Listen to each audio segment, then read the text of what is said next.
The New South Wales hotel accommodation industry is suffering as COVID-19 keeps corporate and international travel off the cards. It's been revealed that hotels in Sydney's CBD are currently operating at 54% capacity. 10% of guests are return travellers, meaning the occupancy rate for domestic guests is actually just below 44%. Let's go live now to the New South Wales Treasurer, Dominic Perrottet. Thanks so much for your time. Obviously, Ben, it's a pretty tough year. The budget is not where you'd want it to be, but are you pretty positive about where things are?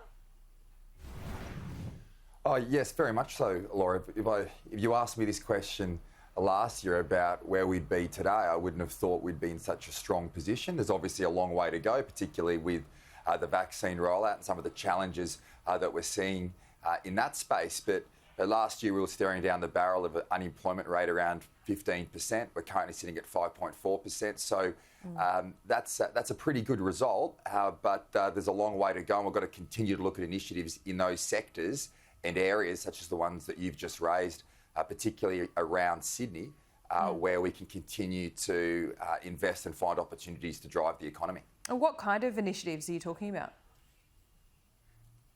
Well, we've seen some of the voucher systems that we've had, continuing to look at ways in which we reduce regulation and cut red tape. We've been working very closely with the councils, and particularly the Sydney Council here, to find ways in which we can provide more freedoms for businesses to operate and greater flexibility.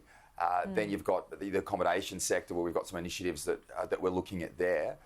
But I think as we go through the next 12 months, the areas that were more affected last year might be very different to the ones that we see over the course of the next 12 months. Yeah, interesting indeed. I mean, we look at the federal government's cheap flight plan today as well and see how well that worked, but just not for New South Wales. Sorry, I missed that, Laura. Say that again. The international cheap flights plan from the federal government with these cheap flights, 600,000 tickets. It worked so well, just not for New South Wales. I think you only got 1,000 flights out of that. Yeah, well, we didn't get, and we said that at the time, Laura, that we didn't think that program would actually benefit New South Wales, and we're particularly frustrated because we're the ones who kept our borders open during the pandemic. But in any event, I've always said from our perspective here in our state that we will look at the measures that the federal government introduces and try and have as much support as we can that are complementary to that. And some of those initiatives, won't necessarily hit the mark, but ultimately we've had close to $30 billion of stimulus programs here in our state, and we will continue, like I'm assuming they will, over the course of this next year to adjust those. But I think that the biggest challenge facing not just New South Wales and Australia is international borders, and the faster we can get the vaccine rolled out, I'd like to see that we get to those borders reopening as quickly as possible. Because is that even a fait accompli if we get the vaccine rolled out? I mean, we're hearing that the international borders might not even reopen. What are you hearing?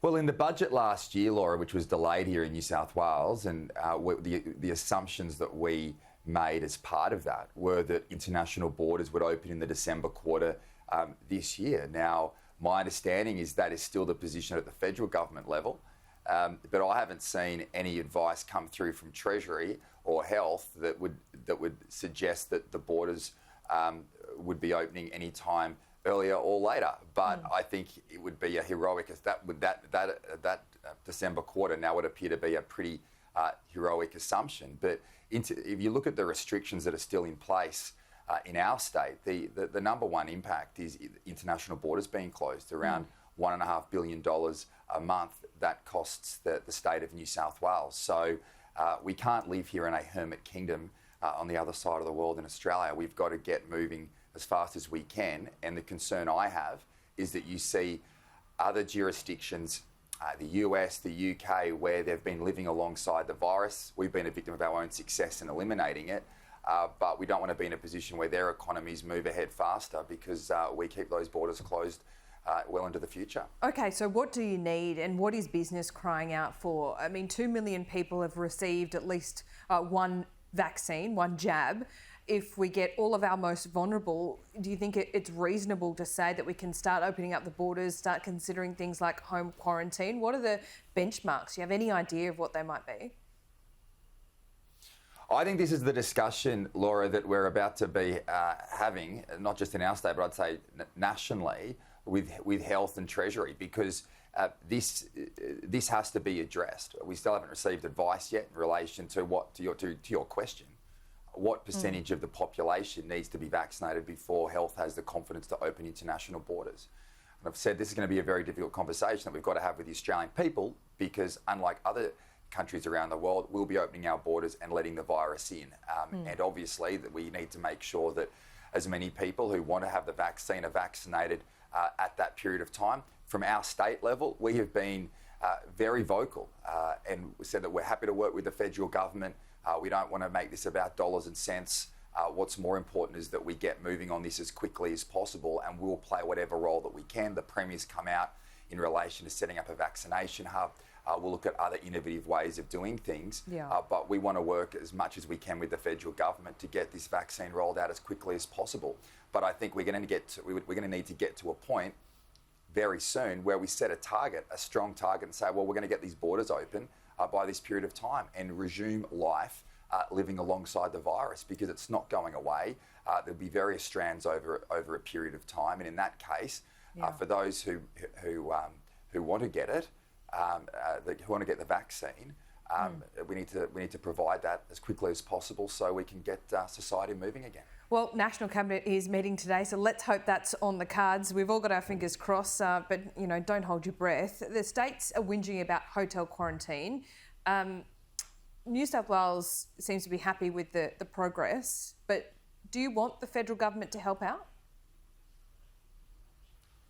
Oh, I think we can handle that, and we've been handling it, I think, pretty well. It's more of a service delivery arm that I think is probably better looked after by the states. I mean, obviously, with our hotel quarantine program, we're working very closely with health and police. So I would have thought that would have been more of an issue that the state governments would take ownership of. It seems to be working pretty well to date. If states need to tweak their hotel quarantine accordingly, then they should.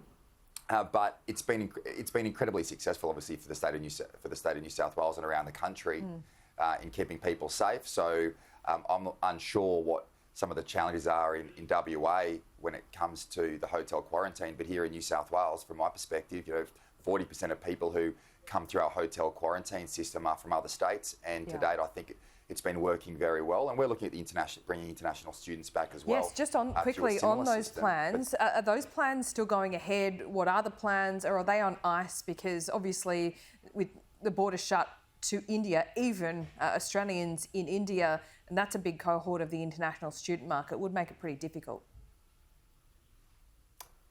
Oh, well, it's not. We just can't stop doing things when there's an outbreak of the virus. So, no, we are pressing ahead. The system we want to set up is we'll run alongside the hotel quarantine system, and we have gone out to tender for sites on that.